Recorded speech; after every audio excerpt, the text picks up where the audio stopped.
Floyd POV. Kahapon, pumasok ako sa trabaho na masakit ang ulo at wala sa mood. Buong araw, sina Arabella, Suarez, Hugo at Josh ay paulit-ulit sa pagtatanggol kay Cheska. Wala silang sawa. Wala ni isa sa kanilang naniniwala na siyang nagpadala ng mga email o nagtaksil sa akin. Pinagalitan pa nila ako dahil hindi ko raw siya pinakinggan. At ngayon, hinihintay na lang nilang resulta ng audit para patunayan ang hinala nila. Pinagtutulungan nila ako pero wala silang narinig sa akin na kahit na ano. Mas maaga pa. Bumaba si Arabella sa finance para kunin ang mga dokumentong may kinalaman sa leak. Kaagad tumawag si Andres.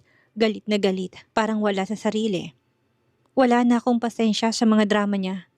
Bakit? Mga papeles siya ng finance hindi para sa lahat. Alam mo yan. Diretsong sabi ko. Ibigay mong mga dokumento kay Arabella kung ayaw mo mawalan ng trabaho. Bumalik si Arabella dala mga file at ibinigay ito sa mga auditor. Sabi ko kay Suarez na wala naman yung silbi ngayon. Kompleto raw ang mga dokumento at kung ngayon lang yon na i-turn over, imposibleng si Rubilin ang nag-leak. Pero mapilit si Suarez. May mga kopya raw siya mula Sabado at mas mabuting ikumpara ang mga yon. Nangako siyang ibabalik niya yon ngayon. Pero wala pa rin akong balita. Buong araw, palakad-lakad si Rubilin sa paligid ko. May dalang kape, merienda at kung ano ng dahilan para makipag-usap. Halatang pilitang pag-aalala niya. Samantala patuloy si Mike, ang hacker na inupahan ni Suarez sa pagsubok na ma-recover ang footage mula sa sirang kamera na nakatapat sa desk ni Cheska.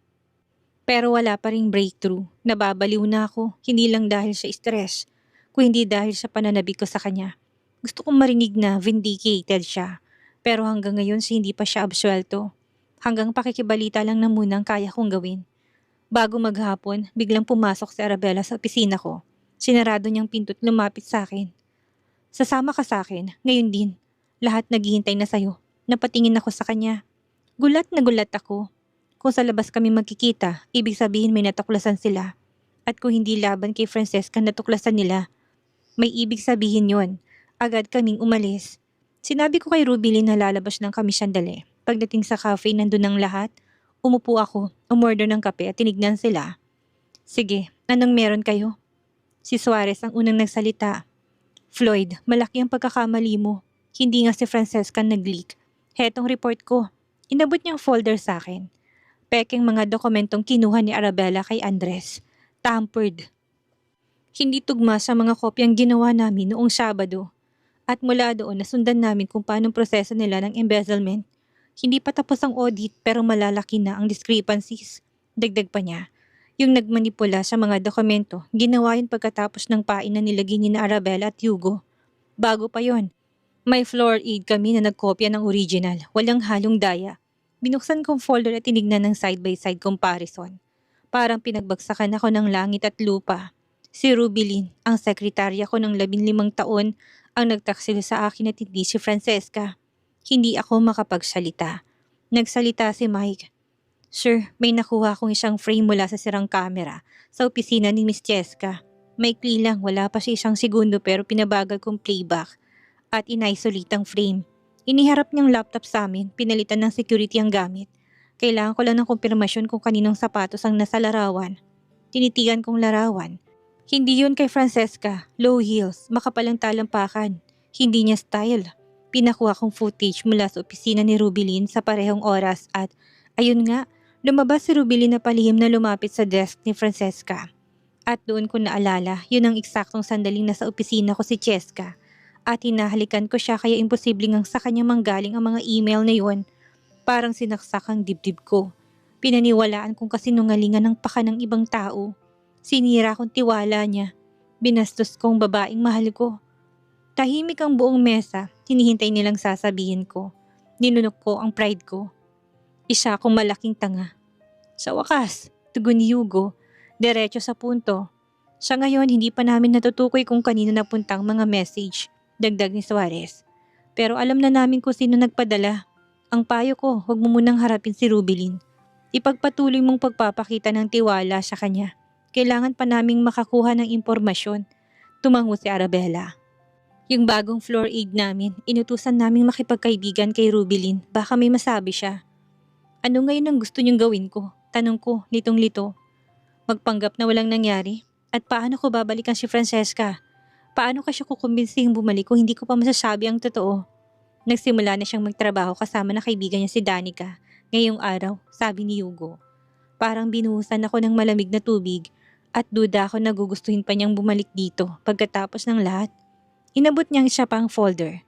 Ano to? Ang resignation letter niya, sagot niya.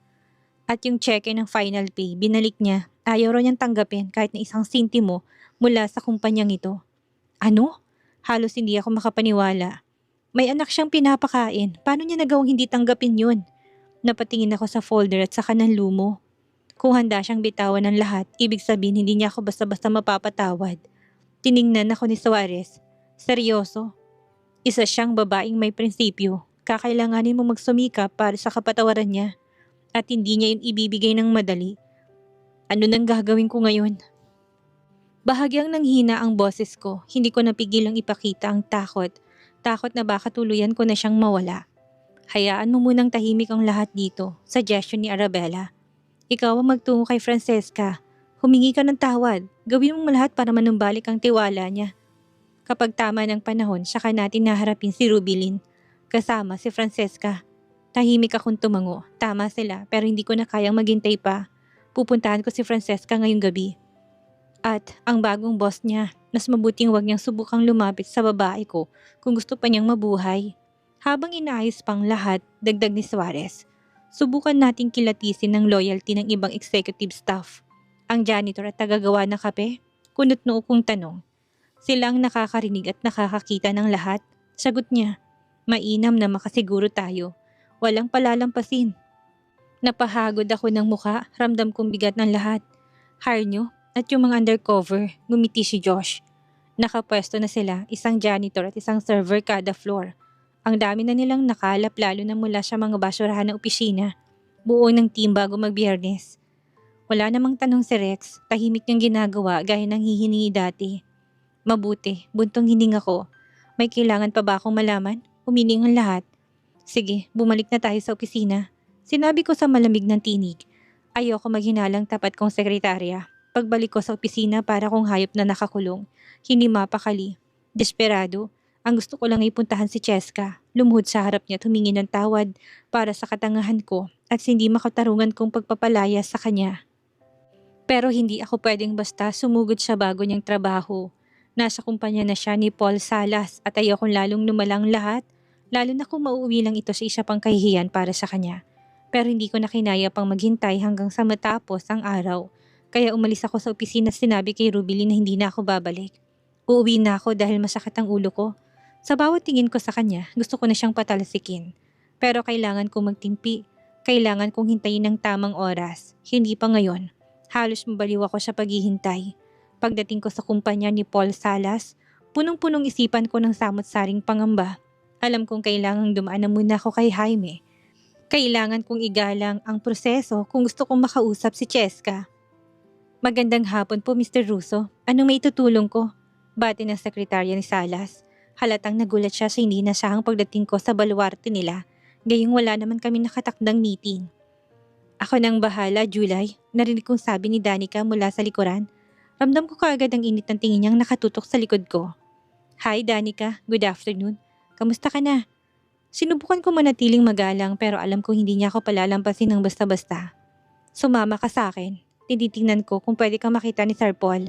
Malamig ang boses niya. Pagkasara ng pinto ng waiting room, bigla siyang humarap sa akin ng mga matay nagliliyab sa galit. Isa lang ang sasabihin ko sa'yo, Mr. Russo. Huwag mo nang balakin pang saktan ulit ang kaibigan ko. Hindi siya tatanggalin ng boss ko kung yan ang pakay mo dito dahil hindi makitid ang isip ni Mr. Salas gaya ng sayo. At kung pipilitin mo sirain ang trabaho niya, ipapademanda ka ng abogado ng tatay ko at alam mong siya ang pinakamagaling sa buong bansa. Ayaw ko mangyari yon. Ang pinakamalapit na kaibigan ni Francesca ang humaharang sa pagitan namin at kitang-kita ko na handa siyang ipaglaban ng kaibigan niya maging ng patayan. Huminga ako ng malalim. Ayaw ko ng gulo. Nandun ako para makipag-ayos. Danica, hindi ako nandito para manggulo. Gusto ko lang siyang makausap. Kaya nga ako dumaan muna kay Jaime para magpakita ng respeto. Nanilisik pa rin ang mga mata niya. Galit na galit siya sa akin. Marahil na naikwento na ni Francesca sa kanyang lahat. At wala akong masisisi. Ako naman talagang may mali at may atraso. Naririnig mo bang sarili mo? Winasak mo siya. Ano pa bang gusto mo makuha sa kanya? Singhal niya. Hindi ko hayaan na masaktan mo siya ulit. Hindi na pwede to. Alam kong nagkamali ako. Aminado kong sagot. Nagkamali ako ng akala. Ngayong alam na namin ang totoo, hindi siyang may kasalanan. Kailangan ko humingi ng tawad sa kanya, Danica. Kailangan niyang malamang naniniwala ako sa kanya.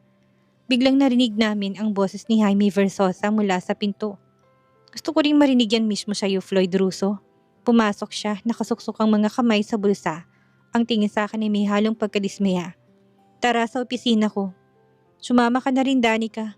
Pag-upo namin na natiling matalim ang tingin ni Danica at ni Jaime sa akin. Kababata ko siya, magkakilala kami mula bata. Tila ba hindi rin siya makapaniwalang nagawa ko yon sa isang babaeng may malinis na track record. Floyd, buong buhay kitang kilala, hindi ka ganitong tao. Ano nangyari sa'yo? Hindi mo pa alam? Tanong ko sabay sulyap kay Danica.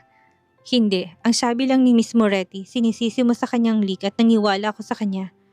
Ayun naman kay Danica, isa kang makasariling gago. Huli niyang sinabi yun na may bahagyang ngiti pero ramdam kong bigat ng sinabi niya. At totoo naman, may karapatan silang magduda sa akin at sa intention ko. Pinadala kong sarili ko sa delusion ng galit. Hinagod kong mukha ko at nagsimula akong magpaliwanag. Ang investigasyon ng peket binagong mga dokumento. Kung paano tinanim ni Ruby Lee ng ebidensya sa computer ni Francesca. At kung paano ngayong araw lang namin to nakumpirma. Pagkatapos natawa si Danica. Mapait, sarkastiko. Ganun lang pala. Kawawang Floyd Russo. Walang ibang maisip kundi ang kaibigan kong traidor. Dahil lang sabagwan siya. Ang babaeng yun ang pinili mong pagsospetsahan. Hindi mo ba siya minahal na kahit konti lang? Hindi mo alam kung gaano mo siya sinaktan. Lumayo ka na lang, pakiusap. Danica, tama na. Sabat ni Jaime. Kahit nahalatang nasasaktan din siya. Pero tama siya, napaka makasarili mo. Dumating dito si Francesca na wasak. Wala na yung ningning sa mata niya nung una ko siyang makilala.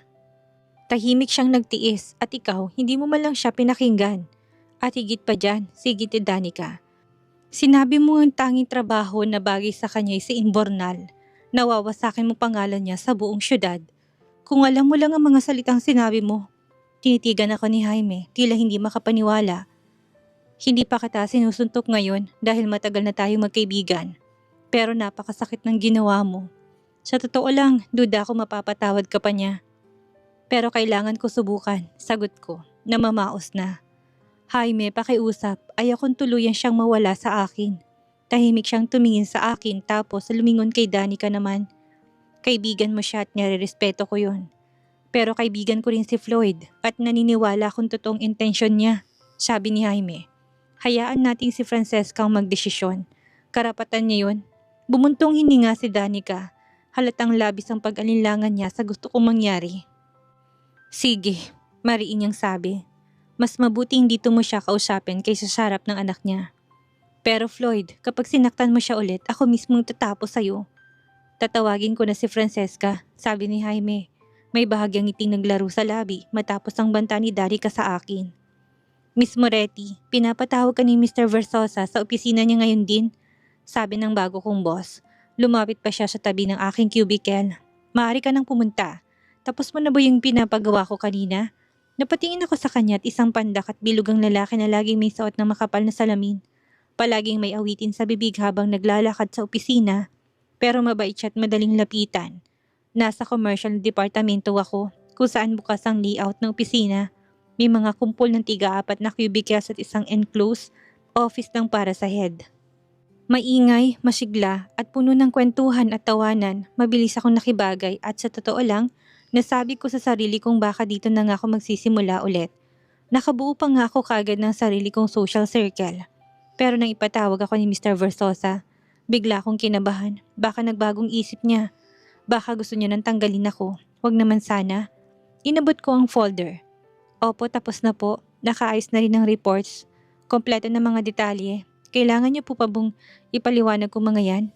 Hindi na, magandang trabaho mo. Akit ka na, mukhang nagmamadali si boss. Sagot niya habang kumakaway para magmadali ako. May kaba sa dibdib ko habang paakyat ako sa executive floor. Tumutugtog ang classical na musika sa elevator pero ang tibok ng puso ko ang mas malakas sa pandinig ko. Sinubukan kong huminga ng malalim para kumalma. Pero wala talaga. Ganun talaga, siguro kung umaasa ko magiging maayos ng lahat pero baka hindi pa. Pagdating sa itaas, ngumiti sa akin ang sekretarya ni Mr. Versosa. Maari ka nang pumasok. Hinihintay ka na niya. Kumatok ako bago pumasok at sinara ang pinto. Tinawag niyo daw po ako, sir. May tutulong po ba ako? Pero nang tinaas kong tingin ko, nalalaki ang mga mata ko. Nasa loob ng opisina kasama ni Mr. Versosa, sina Danica at si Floyd. Nalamig ang buong katawan. Ito na yun. Tatanggalin na ako at sa harap pa nila. Napahiya na naman ako pero ngayon harap-harapan. Sobra naman yata to. Nanginginig ang kamay ko habang pinipigilan ang pagdaloy ng mga luha. Francesca, pumasok ka. Malumani na sabi ni Mr. Versosa sa akin. Nandito si Floyd para makausap ka. Gusto ko lang malaman kung handa kang pakinggan siya.